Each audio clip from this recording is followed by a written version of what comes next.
Welcome to the Metaverse. I have three panelists from across the crypto industry with me today.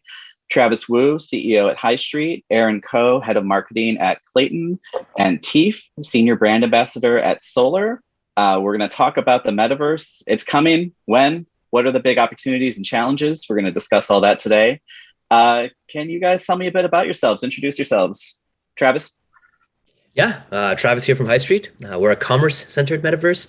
So we digitalize real products from real brands into our MMORPG game, where a sweater might become an armor, a tennis racket might be a weapon. So a lot of fun there. We kind of work with all these different brands to kind of build out the metaverse itself, and we bake their brand's identity into our lore. So we're very curated, very different from the kind of user-centric or creator economy that you see out there. A little bit more curated, a little bit more geared towards older people who are interested in brands. So that's about us. Aaron? Hey, hi guys. So I'm the head of marketing of Klaytn. We are a layer one from South Korea. So we are a fork of Ethereum, so EVM compatible. And being the leading blockchain from South Korea, I think we managed to work with most of the leading AAA game companies from WeMate, Netmarble, and NeoWiz. And our vision of the metaverse is really about storytelling, bringing all these AAA game companies with their brands, with their IP, and to be able to engage the gamers. So I think, as we all know, play to earn might be sort of like a thing in the past, but I think moving forward is all about building the community. And the way we see things is really play and earn. And that is our vision for the metaverse, to be able to create a community for everyone. And Tief? Hi, I'm Tief. I'm the Senior Brand Ambassador at Solar Network. Solar Network is a layer one decentralized, community-driven and community-based blockchain powered by the token SXP. Solar operates using a delegated proof of stake model. There are 53 delegates that help maintain and secure the blockchain and the network. We are really doing a lot of stuff right now. We are building and we are taking advantage of this time. We just launched a open public beta for District 53, which is our solar metaverse. And it's a Minecraft-based metaverse where players can come in to the permissionless, borderless digital ecosystem and play to earn. The environment is amazing. And I just encourage everyone to check it out. Awesome. Thanks everyone for joining. So, the metaverse is still this nebulous term. For most people in the crypto space, it means blockchain-backed worlds and platforms with interoperable NFT assets. For Facebook and other tech giants, it might mean more of a walled garden, a closed-off space. And in some cases, when game companies announce metaverse moves, it seems like they might just mean AR and VR. So my question for each of you then is, how do you personally define the metaverse? And whoever wants to jump in, get started. I guess I'll just go ahead. So sorry, there's a little bit of a lag. So go ahead, please. Oh, no, I was just going to say, for me, we are still defining the metaverse and we're trying to figure out what it is. But at a high level, it's definitely something that's borderless. It's permissionless. It's a digital ecosystem where people can interact and conduct commerce, where people can build and advertise their services and create businesses. It's a truly democratic governance system that allows participants to develop standards of conduct and ensure fair and equitable rules for engagement. And specific to District 53, we're really building for, the PvE, PvP, and P2E environment. So players can come and earn. And I think there's a big opportunity for that. And one of the anecdotal pieces of information I'll just add quickly is Axiom Infinity. When they launched their metaverse, there were players in multiple countries earning more in their metaverse than they were the average income in their home country. So I think it's definitely a way to just build commerce and interact and network. Yeah, I think that's a really good one. So I think the way I like to distinguish this, a lot of people use metaverse interchangeably with anything that's connected to the internet. And I think that's a little bit stupid. It kind of makes it harder to peel away all those layers before you find out exactly what these people are doing. So for me, it's a clear distinction between what a game and a metaverse is. I think like, well, a game is the brainchild of the creator, and it's the ultimate form of immersive storytelling. At the end of the day, it's an art, right? It's a masterpiece of self-expression from the creator standpoint. While a metaverse, I think it's kind of more similar in technical composition. It's built like a game, but it's created by the collective mind of its users, so it shapes itself as society did, and will continue to evolve along with its inhabitants over time. While a game might have an ending, a metaverse is supposed to be perpetual and sustaining. Yeah, I definitely agree with both Tief and also Travis. I think the metaverse has a lot of definition in that sense, and the way we see the metaverse at Klaytn is more like a wrapper. So within the metaverse, there are your different verticals: the fan economy, the creators economy, NFTs, digital IDs, and we see it as an interoperable universe. So it's not as if like one chain will rule them all, but it's more like how all the blockchains will be able to come together to create that interoperability for consumers, for users to have that liquidity and accessibility. So I think going back to sort of like why even Vitalik, he started off building Ethereum. So I remember this story of the reason why he started building Ethereum was because he was playing Warcraft, and one day suddenly they actually nerfed his character, his weapon, and he was so upset, and he decided to build something whereby it is owned by the user. And that is exactly the environment that we see this metaverse, whereby everyone is able to participate. Be it if a creator, you can design skins for the gamers. And if you are a gamer, after playing enough of the game, you can actually have a liquidity exit out of the game and pass it on to someone else. So that is our vision of the metaverse. So now we have a sense of what everybody thinks the metaverse is, but what are the biggest opportunities that you see in the space? What gets you most excited? For us, let's just start. I mean, for us, it's obviously going to be the commerce aspect of things. We're spending a lot of times with brands. These are all household names that are trying to jump into the space, and a lot of them have been stale for a while. You know them, but not exactly excited about them. The metaverse gives them new life, right? You can tell a little bit of their brand story. Some of them are have been around, invented a lot of things that we use and take for granted, but you don't really know about it. How do we turn their story into something that's part of the metaverse lore? We're an MMORPG game, so we like to bake in a lot of these brands, as kind of like the foundational piece of our story, and that's something that I'm excited about. Really, just a new form of commerce that it's a lot more immersive and less intrusive and invasive than advertisement. Yeah, I definitely agree with Travis on that point. So, talking about metaverse, it really reminds me of Travis Scott and his concert on Fortnite, that metaverse concert. And that was such a overwhelming, mind-blowing experience for me. So case in point, during that 10-minute concert, he actually earned 20 million in merchandise sales due to skins, etc., etc. Considering the fact that for each physical concert he organizes, he performs at 2 hours and 1.5 million per concert. What he did within that 10 minutes was more than 1 year's worth of concert revenue. And I think that is the ecosystem and the universe that we hope to be able to build and bring to the masses. Wow. Yeah, that's really good. I think you guys both hit the head on the nail on so many good points. I'm excited about District 53, which is the solar metaverse, because it's going to be truly a fully immersive experience. And we're building right now, and we're hoping that before the end of the year we'll launch. And so leading up into this launch, we've outlined a few key core insights that I can share with you about our metaverse. One, the District 53 metaverse is going to be a fork of Minecraft. So this is a modified version of Minecraft. And the reason that we went with that is because Minecraft is a very sticky game.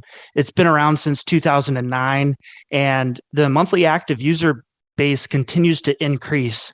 So I think last year, the CEO of Microsoft announced in the earnings report that they had 140 million monthly active users in Minecraft. And so if you think about populations and just the exponential growth of populations, our children and their children and even us, right? we're more interested in this fully immersive experience where we can take ownership of things, where we can build our own businesses globally without borders, where it's frictionless, and we're crypto natives. So this is just an opportunity that's going to continue to expand and get bigger for us. And we feel like the Minecraft-based metaverse is going to work really well based on the stickiness of that game.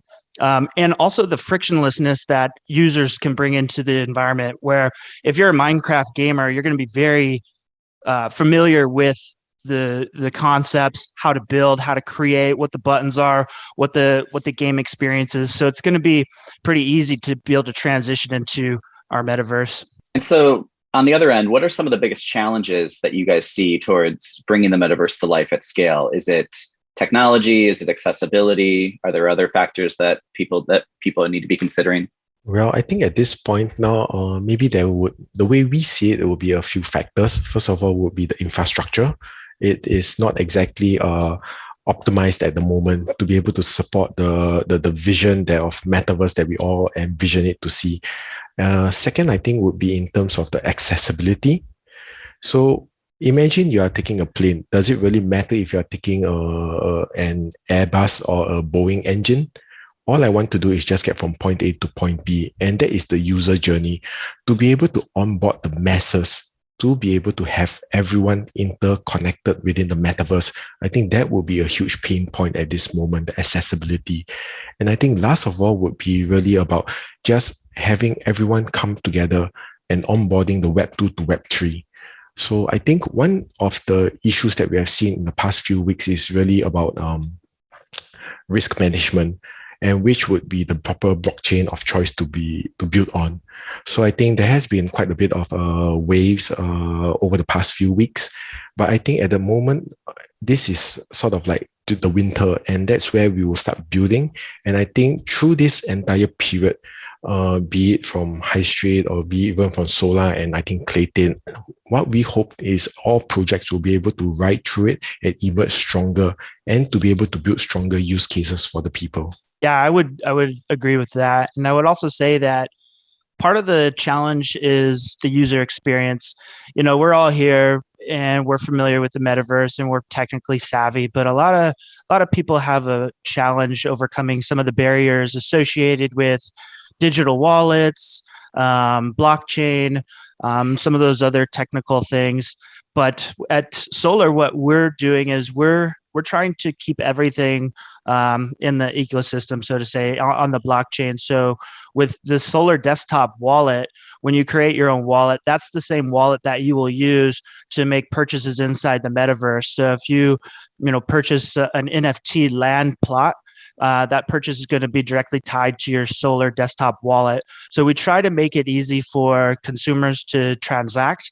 But I do think that will be one of the challenges, given the fact that there are so many different cryptocurrencies and interoperability is a very high priority, like Aaron was discussing earlier. Yeah, I think that's something that I can add to as well. There's a lot of challenges that the metaverse faces. Interoperability is hard because as we get into games that are a little bit more robust or builds that are a little bit more complicated, when game engines are being used, the underlying technology itself is going to dictate kind of how things are going to go. If you are built on a real engine and you want to make your game interoperable to someone who's built on Unity, there's some real problems that's going to arise from that point. And we're not even just talking about platform dependencies yet, right?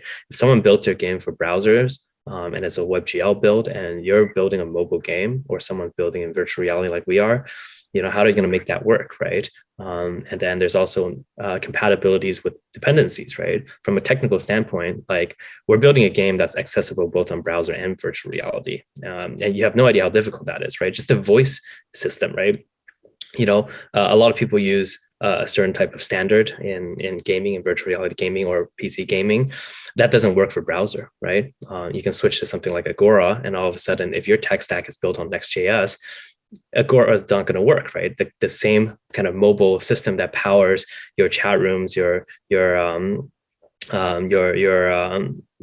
of like, I guess like, well, I can't remember what the what that popular chat app was called before. But all the different things that people take for granted as something that's just always there. It doesn't work if your tech stack just doesn't work in sync with it. So there's many problems behind the hood that people take for granted, and developers are actively trying to solve. So I think these are going to be something that we're going to see a lot of, and people expect things to just work. Oh yeah, they use a voice system, they use multiplayer. Oh, it's all the same. It's not. It really isn't. And so how can metaverse builders best communicate the benefits of the metaverse to prospective users? I mean, we hear concerns about scams, about the environment, about accessibility, and all of those are valid to some extent.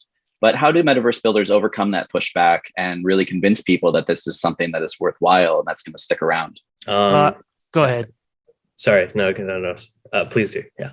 Oh, sure. I was just going to say, I think when it comes to finding value, people are starting to open up their eyes and realize that inflation is a problem, money printing is a problem. The big question is, what is money?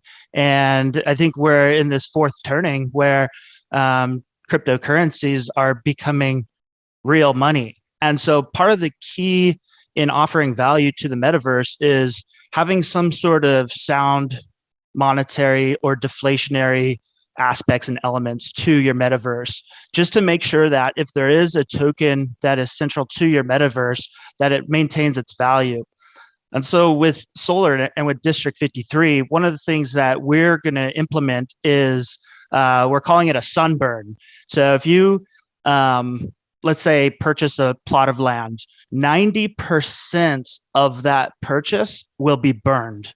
So if it costs, 100 SXP for that plot of land, 90 SXP is going to be burned. I think that's a key deflationary part of our environment that's going to help add value to SXP holders. But on top of that, it's just creating an ecosystem where people are incentivized to conduct commerce and to interact and to market their businesses. So like one way to do that is if you're an expert Minecraft builder, right? You're a great architect.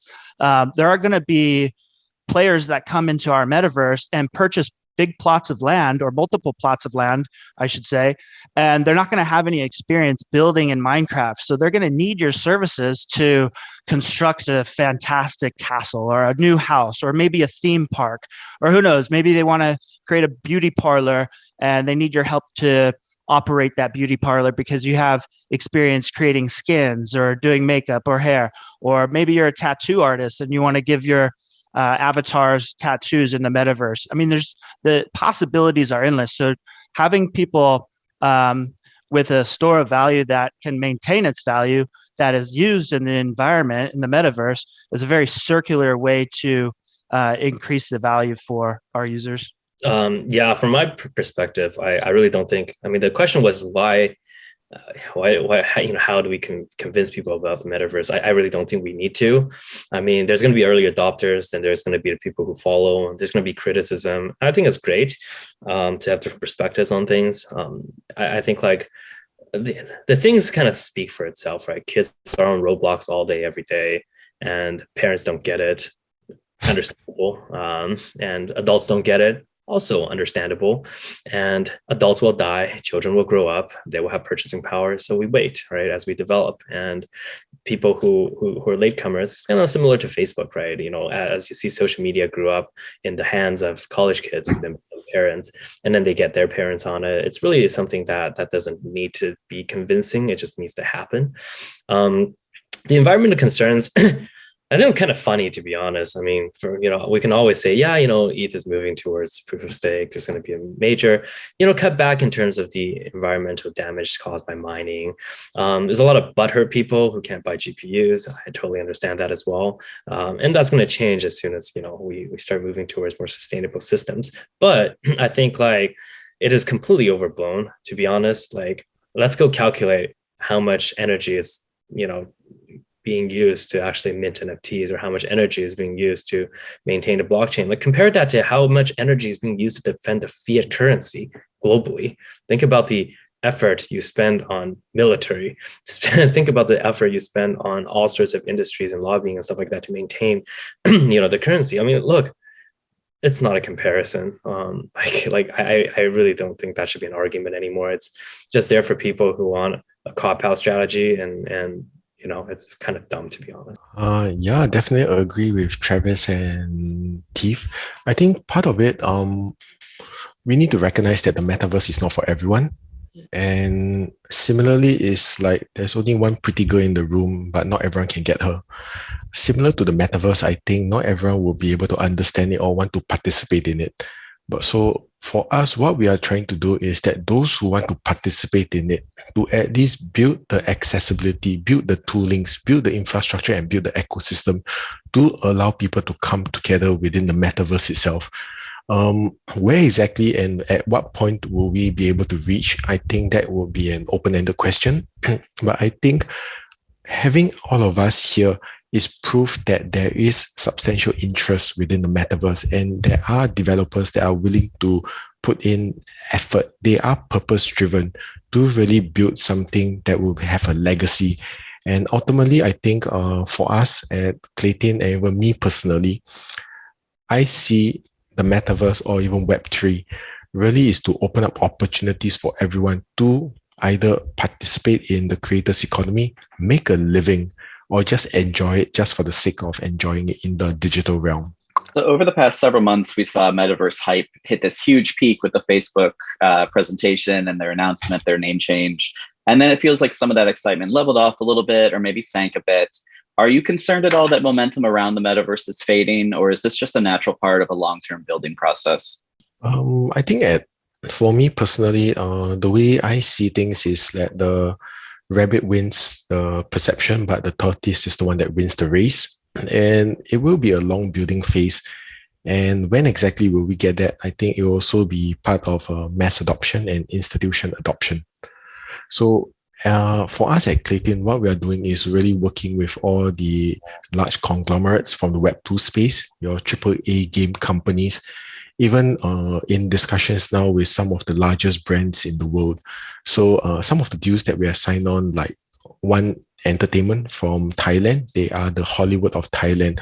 All their brands, their celebrities are actually beginning to come on board to create a fan economy for their metaverse itself.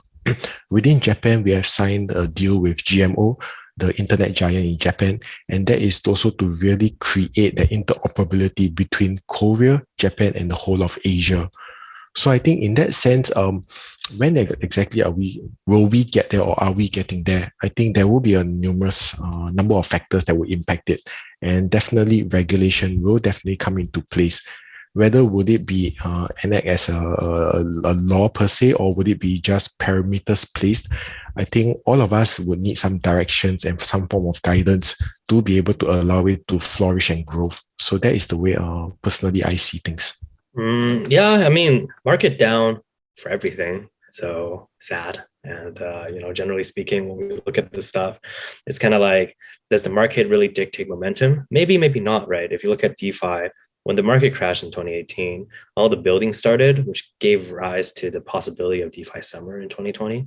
I think we're going to see something similar with the metaverse. Like the metaverse was technically triggered because it was a natural progression of things, right? People built wealth during DeFi, then they spent it on NFTs because you need somewhere to spend it. And then NFTs need somewhere to go and be displayed and be used. So the metaverse came to be. And then obviously with Facebook's injection of, their little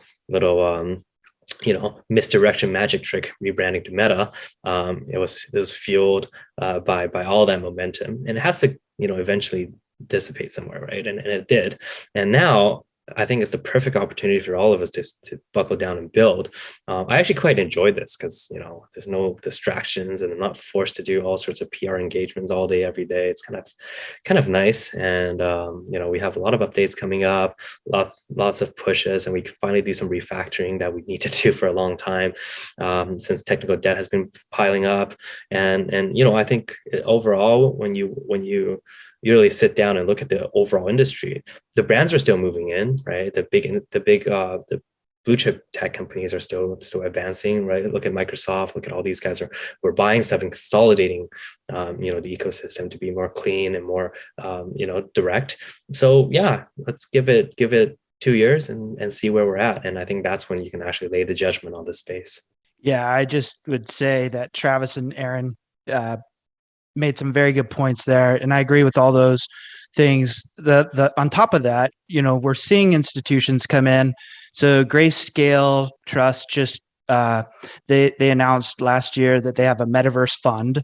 I think they're projecting in the next 10 years that the metaverse market size is going to be somewhere between 10 trillion and 30 trillion, which is quite a wide range. But I mean, that's big. That just screams growth. And certainly things were priced pretty high last year. I think Sandbox had the most expensive NFT land sale at $4.3 million, which happened in December of 21. So that's, that though is evidence that this space is real and it's here to stay.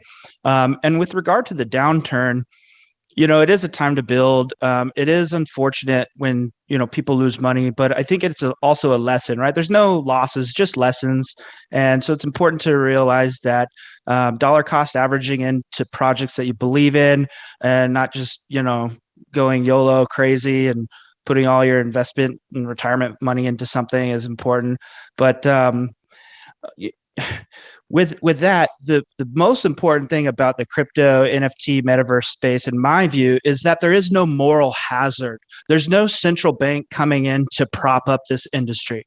It's a true market, right? And right now, I think people are in need of a true market. We want some reality in our life when it comes to the economy and finances. So I like the fact that we're not propped up by a central bank. This industry is new and it requires builders to get us out of the bear market. And then that's exactly what's going to happen. Building is going to get us out of this bear market. All right. Well, it looks like we are about to wrap up. I just wanted to thank Travis, Aaron, and Tief for joining me today. We had a great chat about the metaverse, the opportunities and the challenges within. Thanks everyone for watching today, and hope you learned something. Thanks all. Thanks. Thanks, guys.